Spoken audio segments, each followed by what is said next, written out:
Hello, Giants fans. The New York Football Giants get a 31-28 win against the Arizona Cardinals, putting their record at 1. Alex and I, we went into this game, we went into halftime, expecting that this is going to be another pitiful episode of this podcast. We did not want to hop on the mics, and the team decided to flip that switch right when the second half began with a 3-play drive in just over a minute. I want to bring up the stat before I forget to do it. In the end of the game, Fox put up a stat saying this is the first comeback win of 21 points since October 30th of 1949 at the Chicago Cardinals, and that ties a franchise record. A lot of people were saying 20-0 because that was the gap or the margin at halftime, with, again, the Giants having no points in the first 6 quarters of the NFL regular season. However, it was actually 21 points because at some point in this game, in the second half, it was a 28-7 lead for the Cardinals. So I know the number has been fluctuating, but just know the correct number is 21 points. People just look towards that margin that it was at halftime. Okay, I'm not going to waste any time here past that point. Alex, my friend, we are both fired up right now on this Sunday night. I want to give it to you. I'm going to ask you, first of all, how you're doing, and then how you think this Giants performance was. I'm doing all right, man. It's been a whirlwind of a day. It was stressful. All right. Once we went down 20-0, it basically kind of felt like it was all over. I felt like the season was over. Everything was over.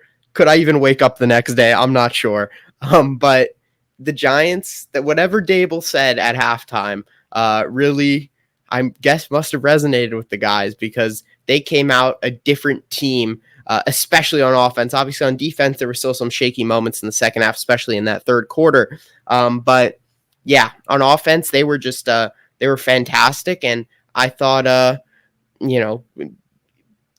transition, whether it was maybe a new play caller, like a lot of people are saying, to Brian Dable in the second half from Mike Kafka, whether it was just something else that happened, some other small adjustments or major adjustments at halftime, the offense just flowed a lot better. Daniel Jones looked more confident. The receivers looked a lot more confident.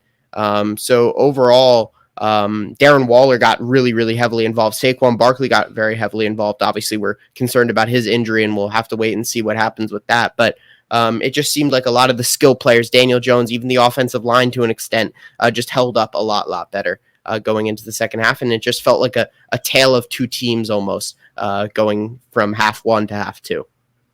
Yeah, Alex, I do want to. This is why we blend together so well. And it's not surprising at this point, since we've been doing this podcast for, next April, I believe it'll be 4 years, 3 years. It doesn't matter. But I was just about to go when you finished up to the Brian Dable play calling question mark there. I'm looking at the New York Giants beat reporter, Dan Salomone, as Dable probably just finished up or is currently doing his press conference right now at 8 p.m. on Sunday night. I have not gotten any quotes about that. I wonder if the media asked that. Maybe I'll look for different sources, Alex, while you go. But I do think that's a key point in this game, if Dable ever does address it, if it was him, because he had the headset on and the play sheet in front of him. And like I said, immediately making an impact. I'm just looking over the plays here. It's 3 plays for 75 yards in 1 minute and 17 seconds. We finally saw Jones successfully connect with the rookie with the blazing speed, Jalen Hyatt, for a 58-yard catch and run. However, as Alex and I texted about simultaneously, or Alex texted me because I missed the play initially. I forgot what I was doing, but it doesn't matter because I ended up seeing it, that Daniel Jones underthrew that ball to Jalen Hyatt. And if it was more on point, that would have been a touchdown for the New York Giants. Luckily, they still punched it in anyway. However, I don't know if I just said however twice, but I will say this.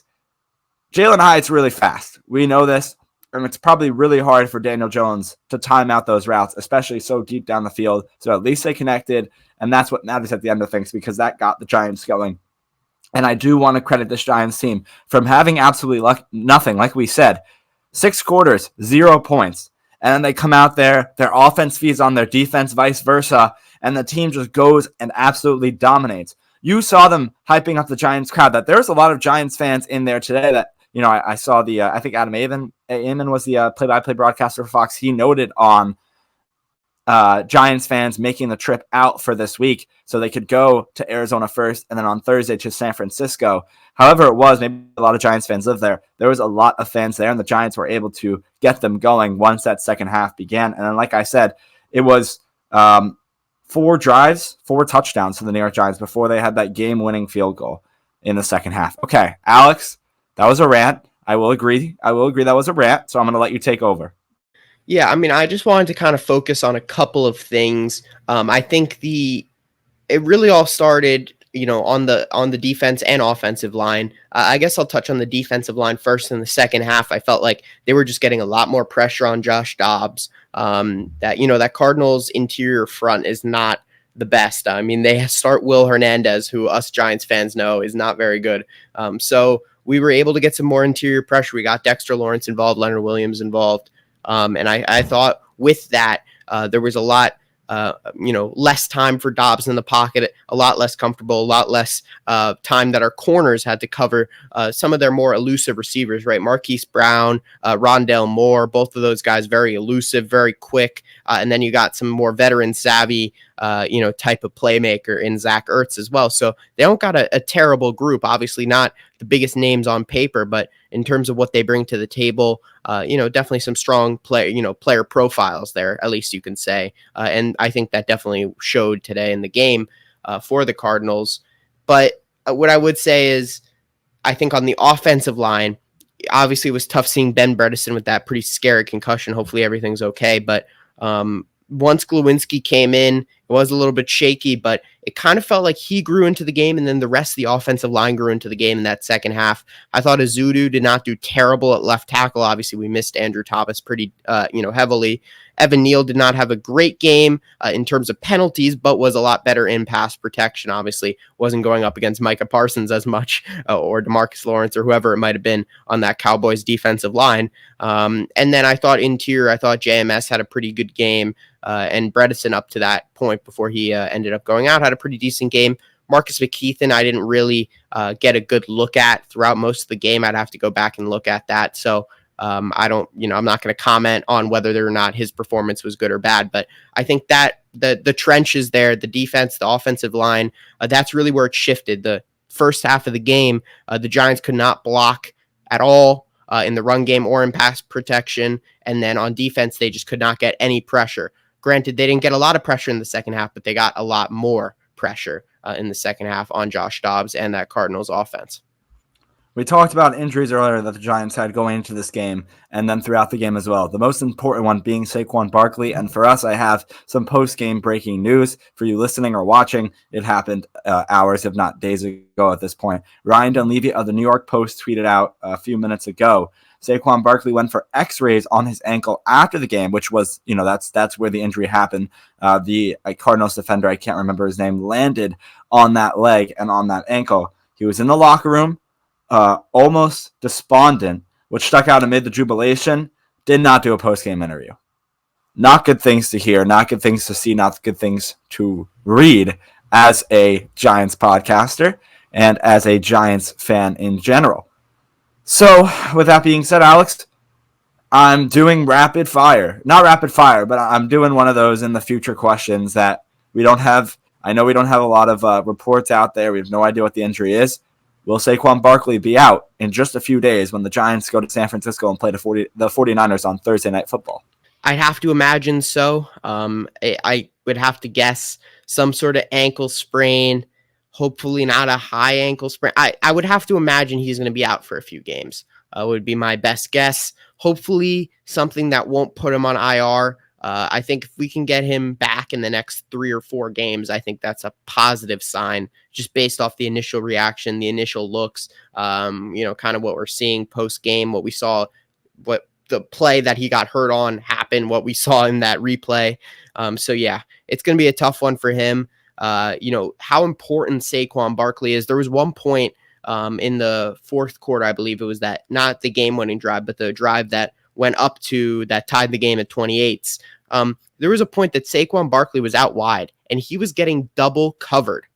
A running back, double covered on the outside by corners, by DBs, not by linebackers, by DBs. So that's how critical Saquon Barkley is. And, Yes, he had a couple of concentration drops earlier in the game, one that led to that pick that was pretty much like deja vu from the Cowboys game. But he obviously also had the touchdown, the one where he basically extended all the way, reached out over the pylon or to the pylon, which brought it to, I believe, a 7-point game at that point. So Saquon Barkley, he made the initial mistakes, obviously, a couple of them, but he really ended that game strongly. He's going to be a big miss. I don't think you need me to say that. Everyone who watches the Giants knows that Saquon Barkley is a very, very important part. And without him, the play action definitely is just not as effective. And obviously running the ball will not be as effective either. Just wanted to note, I mentioned briefly that Dable took over the play calling, or it seemed like he did. Dable came out in the press conference and said that he did not take over plays in the second half, even though, maybe I don't think that's something he'd lie about, but, then again, who knows? It did seem like he was calling plays when he was literally calling a play with his sheet thing over his mouth, like a play caller, during a few of the times that the TV angle, I guess, panned over to his face. So I don't know, a little bit interesting, but I guess we'll take his word for it for now. Alex, I'm glad you got that piece. I was hoping some reporter would tweet that. Can you give credit to that reporter, please? It was, sorry, I was just scrolling through it. It was Dan Duggan. Okay, thank you. Dan Duggan of The Athletic. We appreciate you for your help, the one reporter that helped us out tonight. So thank you, Dan. And I do now want to say, Alex, you ran through some of the stats for Saquon Barkley. We're going to run and break down most, if not all of them, right after this break. Stay tuned. Yeah, just belief. But you could talk about it till you're blue in the face, Pat. Belief. It's got to happen. You have to see tangible results too. So I think we have some mentally tough players on our team and coaches. It's not always easy to be mentally tough when you're, whatever it is, 60-0 after a game and a half. Okay, I first want to start out with the team stats, but I'm not going to run through like everything, like passing, rushing, first downs, efficiencies on, fourth downs or whatever. It's just one that I want to go through, and that one was the amount of penalties in this game. I'm going to do some simple math here. Let's see if I can do it. 9 + 8, 17 penalties total in this football game. 8 of them were on the Arizona Cardinals. 9 of them were on the New York Giants. That's something that has to be fixed. And I guess one of them was kind of like a little annoying. It was right at the end of the game, Alex, when the Giants called back-to-back timeouts, and Dable just forgot the rule that you are not able to call 2 timeouts back-to-back before a play is run. So that was pretty funny there. And then now let's get to the individual stats. I'll start with the Cardinals. Josh Dobbs, like Alex was texting me earlier in the game, had a successful day, at least in the first half. Was not able to lead his team all the way through the game, but went 21 for 31, 238 yards, and a touchdown. That is not bad whatsoever. And then James Conner rushing the ball. Oh, my goodness. 23 carries, 106 yards, 4 touchdowns, about 5 yards per carry. And then after that point, it was spread around a lot, actually. Marquise Brown did have a touchdown for the squad. He had 6 catches for 54 yards, and the second leader receiver also had 6 catches, this one for 56 yards, and that was Zach Ertz. Alex, anything you have to say about this Cardinals team before I roll through the Giants? Cardinals team, not much, really, to be honest. It was more, what are the Giants going to do themselves? I talked about that in the preview episode, and that was really the case, because when the Giants were playing terribly, themselves making their own mistakes, shooting themselves in the foot, that's when they went down 20-0. And then once they started executing properly, that's when it got a lot better. So that's all I would say. I don't think it really mattered too much, but I think there's some positives as you're a Cardinals fan, the way Josh Dobbs executed in that first half. We just had a crash landing here. The phone went into the computer. Hopefully the audio and video is all right. But if Alex wants to roll through and go to that 14th minute when I post the video, he can get a very good close-up face shot that he can tweet out from his Twitter. So I guess it's a little note to Alex for him later. Daniel Jones, now starting off the New York Giants, went 26 for 37 with 321 yards, 2 touchdowns, had that 1 interception, which was absolutely identical, just the opposite side of the field. A pass to Saquon Barkley that was tipped and caught by a defensive back, or just a defender. I'm not 100% sure if it was a defensive back behind Barkley. That's something we have to fix. I know Barkley's a running back, so catching the ball isn't his main, strength, but he should be able to recover from this and make sure to catch those balls later in time. Barkley, though, rushing, had 17 carries for 63 yards and a touchdown. And then Daniel Jones, we know this. The dual threat had 9 carries in this game for 59 yards and a touchdown. Jones, just again, a great weapon for the Giants at quarterback. We did not see that displayed against Dallas last week, but he came alive and helped lead the Giants to a huge victory in this one this week. Jalen Hyatt, 2 catches, 89 yards, no touchdown. Then Darren Waller, 6 catches for 76 yards, continuing to prove after week 2 that Daniel Jones has his number one target, and it is Darren Waller, who lined up on the outside so he can get those one-on-one matchups against cornerbacks and won nearly every time. Besides that, on defense, Jason Pinnock had an absolutely wonderful, terrific game with 13 tackles and 3 tackles for loss. So I wanted to highlight him. And then past that point, I can't think of anyone. But again, I've been talking for a little bit, so I'll bring Alex in here so he can talk about these Giants side of the stats. It's really tough to even talk about this game because of the way it was just a completely different game from the first half to the second half. And to be honest, I don't know. Is the real Giants the first half or is the real Giants the second half? Of course, we're all hoping it's the second half, but I guess I'll go by that assumption, right? And kind of just forget about the first half, hoping that's kind of what the Giants do too, and just forget about the first half. But yeah, I would say in terms of defensive standouts, I thought Pinnock was good. I thought Bobby Okereke made a ton of good reads in the run game at linebacker. Who else I actually thought O'Shane Zimenez didn't have the worst game when he came in for certain situational pass rush reps. So there's a guy who I didn't think was awful. And then on the offensive line, I thought Azudu and JMS were pretty good. I thought Darius Slayton had an excellent game.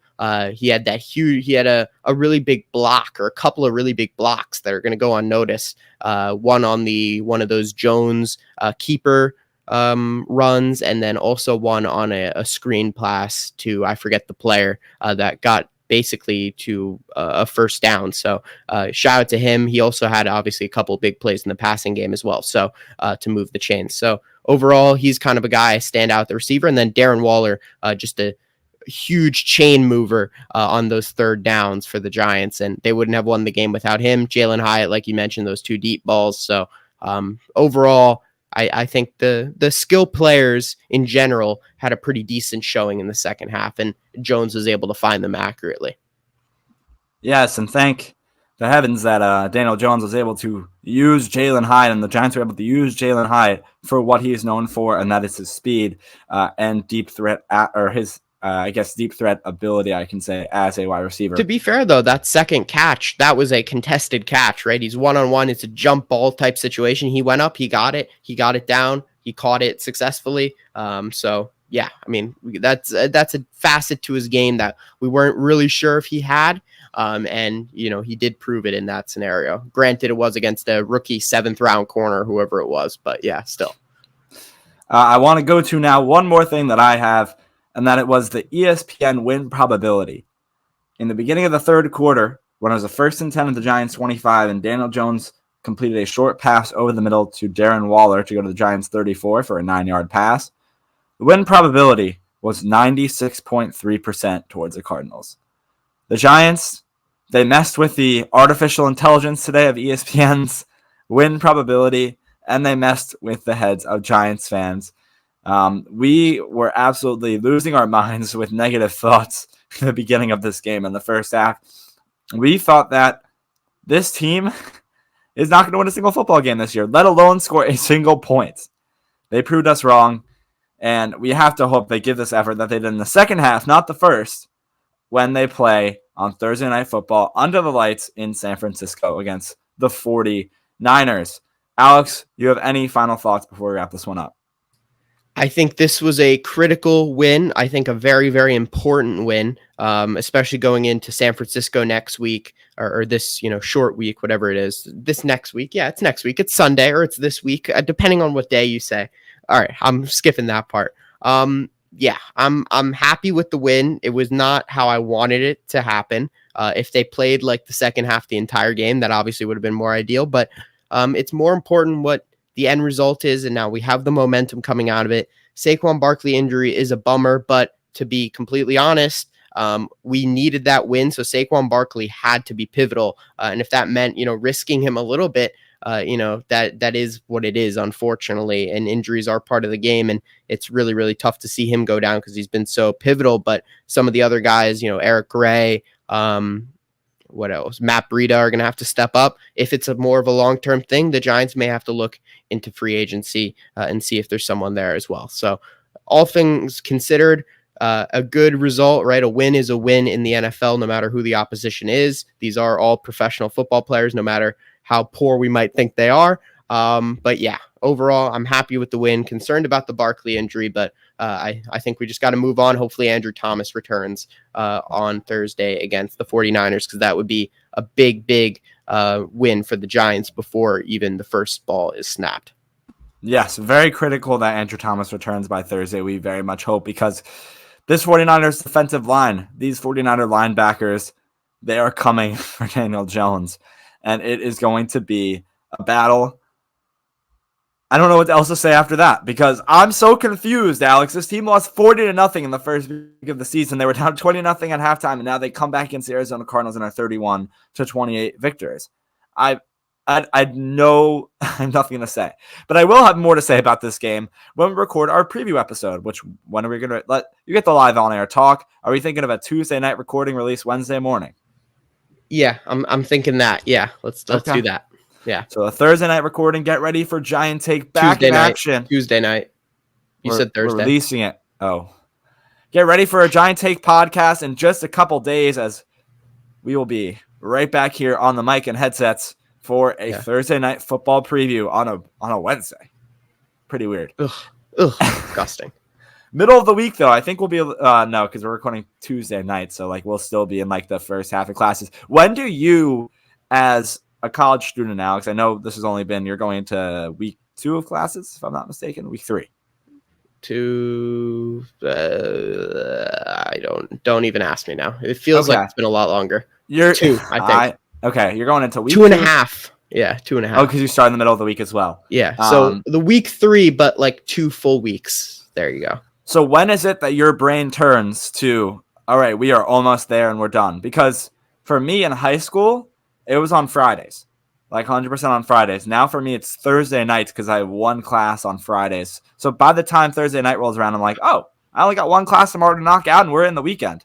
It's Fridays. Fridays are my busiest day. So. Oh, yeah. That's fun. Mondays are my busiest day coming up tomorrow. Mondays are my quietest day. So tomorrow I can sleep in. I can't sleep in. I could take a very long nap after my one class. Oh, right. Tomorrow's the day with your one class. All right. Anyway, I'll wrap this one up to tell you to follow us on socials at JoshSolo29 on Twitter for myself, Alex on Twitter at Anorian23, at the Giant Take Pod on Twitter, TikTok, Instagram, and Facebook. Subscribe on Apple Podcasts, Google Podcasts, Spotify, wherever you like to listen, Pandora as well as another good one. And without further ado, I'll send it to Alex to fully wrap up this episode. All right. Thank you, everyone, for listening to today's episode of the Giant Take Podcast. Big win here for the Giants. Victory Monday is tomorrow. Just forget the first half, all right? A Victory Monday, a win is a win, and we'll see you looking forward to a very tough game on Thursday Night Football against the 49ers. Peace.